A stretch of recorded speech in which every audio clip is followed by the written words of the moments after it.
In this video, I will show you how to show the CRM Kanban view in Bitrix24.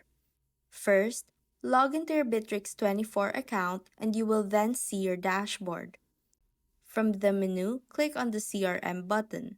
This will take you to your CRM workspace where you can manage your deals, leads, and other CRM-related activities. Once you're in your CRM board, look at the top of your cards.